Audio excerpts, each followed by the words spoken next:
right, hello again. This is Ben Hitchcock Cross talking to you today, and we're just going to do a Google deep dive into Brenda Cassellius, and I think I got the name pronounced right. I think we've got the first five things Googled up. I think we're just going to see what we do and work through this together here. Apparently, you're being saved a clever anecdote. Boy, the weather was beautiful this weekend. All right, so we're going to look at a couple of things here. I think I want to look at her side of the story. I think I got a little deep dive when I get into that their MPS side of the story. We'll look at sort of Milwaukee newspapers view, and then we'll look at some Boston newspapers view. And remember, she came. It's my understanding first she was Minnesota. Um, the head of the Department of Education of Minnesota, whatever that's called. Ours in Wisconsin is called the Superintendent of Public Instruction. The superintendent is elected here. In Minnesota, they are appointed. I believe this was Tim Walz at the time, but what do I know? I assume people throughout the country know a little bit more about Tim Walz as he was a vice presidential candidate. Now, let's do it. Here we go, just so you can believe me. I Googled it. Now, bam, Dr. Brenda Cassellius, superintendent candidates, Dr. Brenda Cassellius, Joshua Starr, who was that guy? That was him.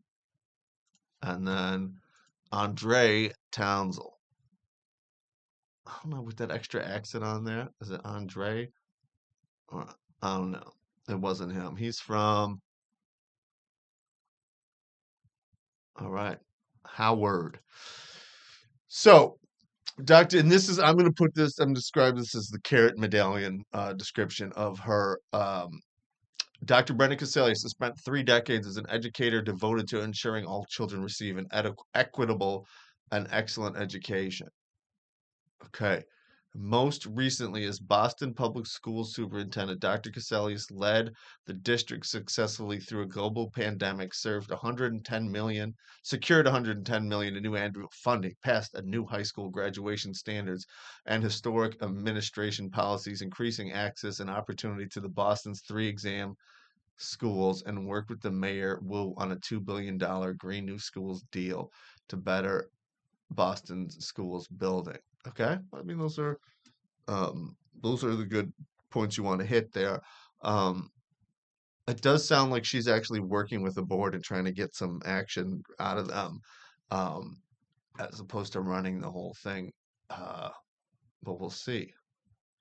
Prior to that, Cassellius served as Minnesota's Commissioner of Education for 8 years, where she worked across bipartisan lines to enact comprehensive education reforms that resulted in a remarkable list of accomplishments, including historic new funding for schools, all-day kindergarten, state-funded preschool, anti-bullying legislation, and establishing a state schools safety office, created a new pathway for the adult diploma and the highest graduation rates on record. All right. Yeah, this is why I know she's from Minneapolis. But whoa. Cassellius was a superintendent in East Metro Integration District, associate superintendent for middle and high schools in Minneapolis public schools, an academic superintendent in middle schools in Memphis, where she led a remarkable turnaround. Holy cow. So she's gone from Memphis to, like, this is sounding a lot like police chiefs who the and I guess I can just come out and say this here. I was talking to a friend of mine. She's got a friend in Boston who told her about this. So this is some of the heads up here. But it was her theory that, there are this sort of round of mid-tier cities that then pass around these staff members, superintendents, the same way that local suburban school districts here pass around sort of the bad actor superintendents who then cause havoc, go to the next place, cause havoc, go to the next place, cause havoc, and go to the next place. Um, Not because obviously they're not all like that. Otherwise, it wouldn't function. But that's part of one of the byproducts of the system, I think, is what that point is. Schools Man, it's hard to get an understanding of where she calls home. All right. I'm going to go back here for a second. I'm going to go look at this Joshua Starr. And let's see here. Desire to be a superintendent of Milwaukee. Alumni. See, at least that says he's an alumni of Madison. He went to Harvard. Whoa. Wow. All right. He spent 10 years as a school district in two districts, Montgomery County, Maryland, 15 largest in the country. Okay, we got to be, we'll find that out. And Stamford, Connecticut. This is more evidence, I think, of there are these people that are assumed to have what it takes, candidate pools that, again, are being rotated around. It's not clear. It's always never been. This you find this in corporate America too, where the like CEO, what it takes to be a CEO is not necessarily what you would think it takes to be a CEO. And as soon as somebody has said that you have what it takes to be a CEO, you're like in kind of no matter what your actual track record is. Whoa, all right, I went on another deep dive. That uh this gentleman here, Dr. Joshua Starr, is coming from the 14th largest, trying to come to Milwaukee.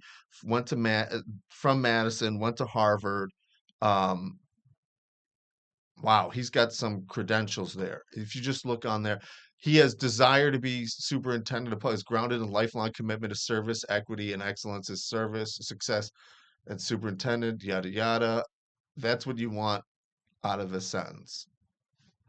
Let's just compare. Casellius was raised by a single mother and grew up in public housing.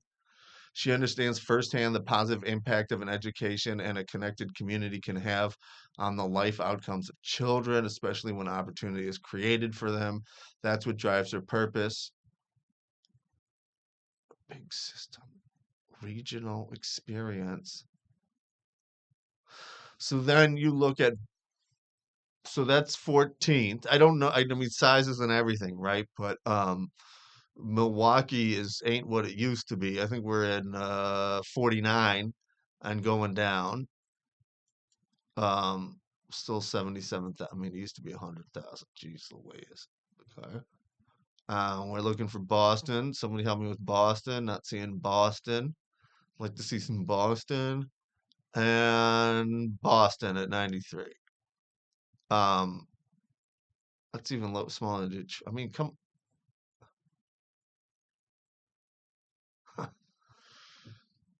There are like places in Texas that I'd never heard of.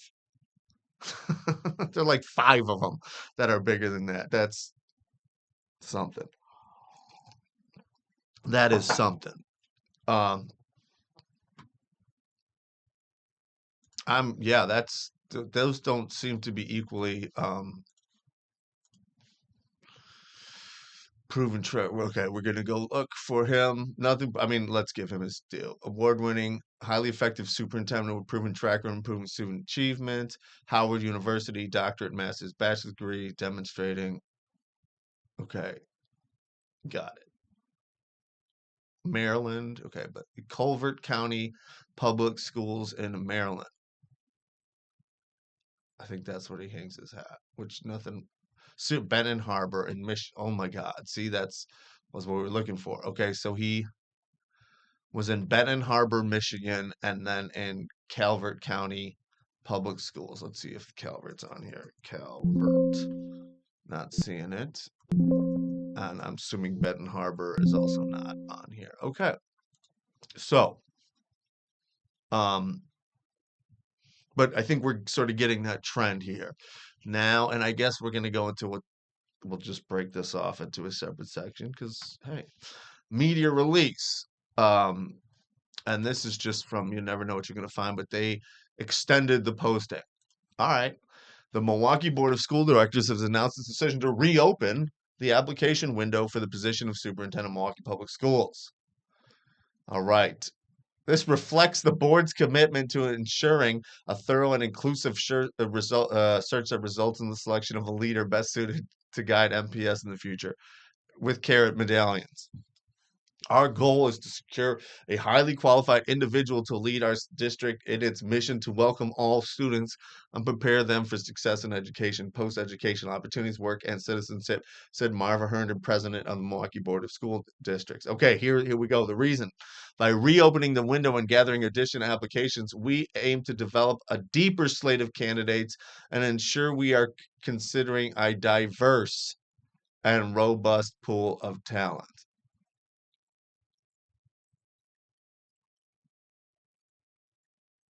Huh.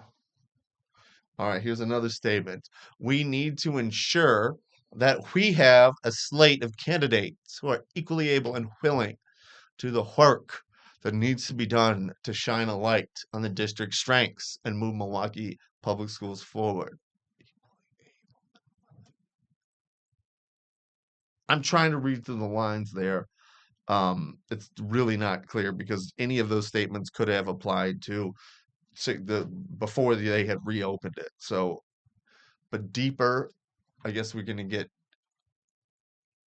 diverse and robust pool of talent. I mean, maybe that means that they only got white people applying. I don't know. Now, to continue to facilitate the process, the board will continue to work with Hazard Young, Attea and Associates to communicate with current candidates and to identify and recruit additional candidates who demonstrate a proven record of leadership accomplishments, equity focused decision making, and a commitment to student achievements.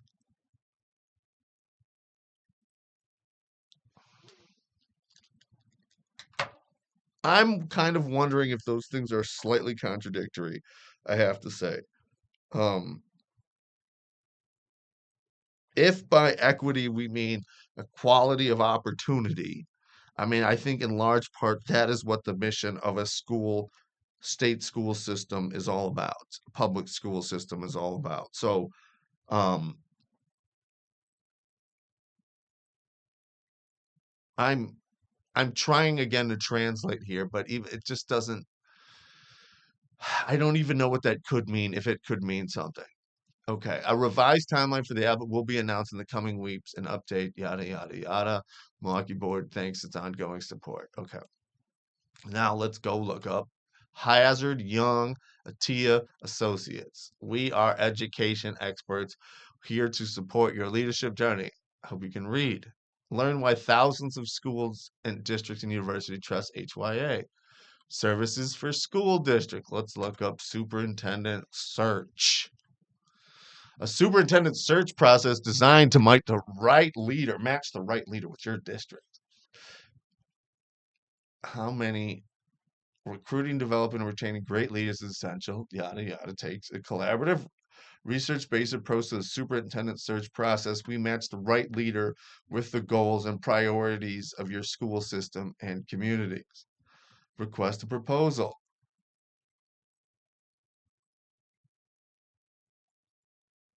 Got it. Superintendent positions posted.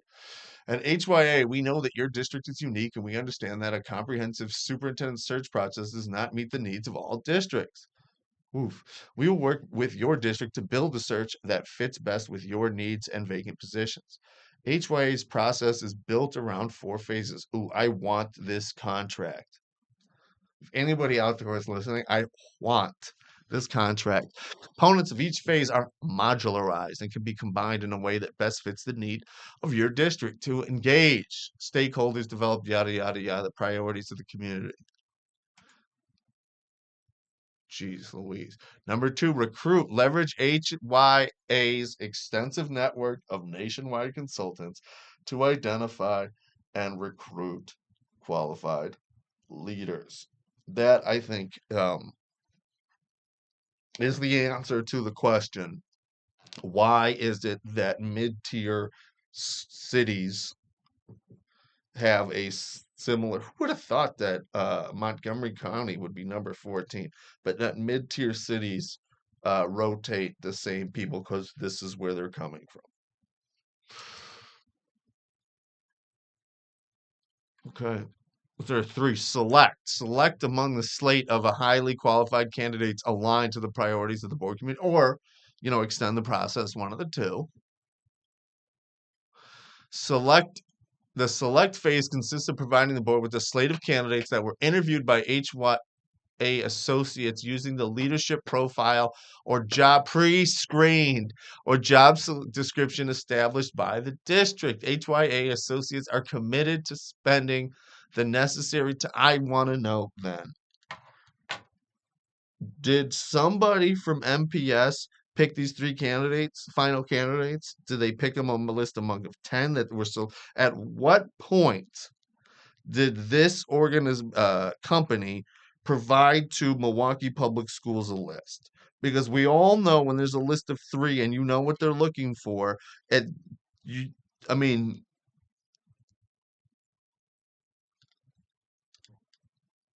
so I want to know what point a human being from MPS looked at a list of candidates and decided and how many there were at that point.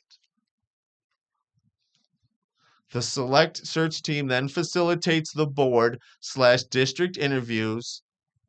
Oh my God.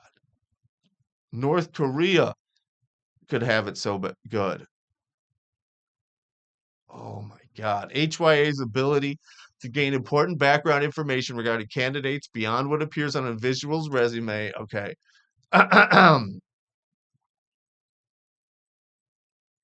Wow. Wow. And double wow. All right, here's something interesting. Executive due diligence, including formal background and media checks. So they knew all about Boston beforehand. And I guess we'll save that for another video. That's astonishing, but it's always good to answer the question that we got. Appoint and communicate the hiring of the new superintendent and provide transition service. It's always nice to be able to translate.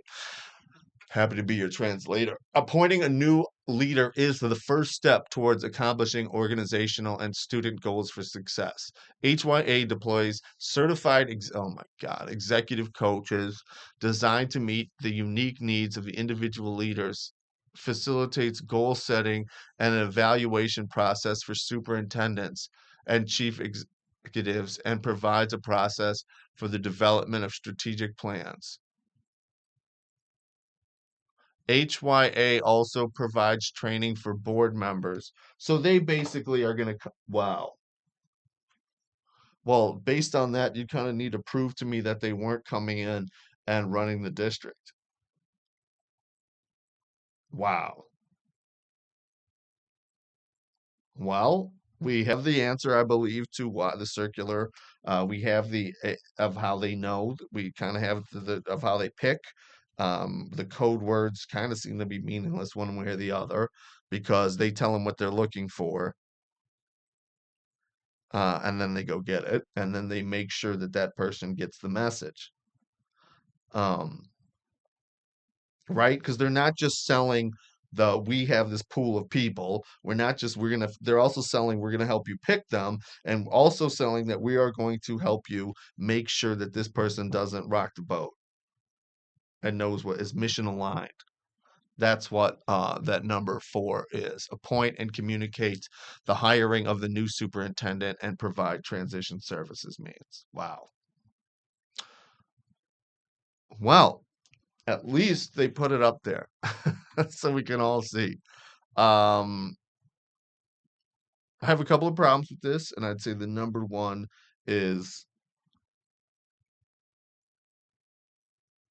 explain to me why a democratically elected government needs a corporation to tell them how to enable them, provide the people, provide the services, and make sure that that person complies with the secret mandate when they need that. This seems anti-democratic to me. Thanks for sticking with us. We'll keep you informed.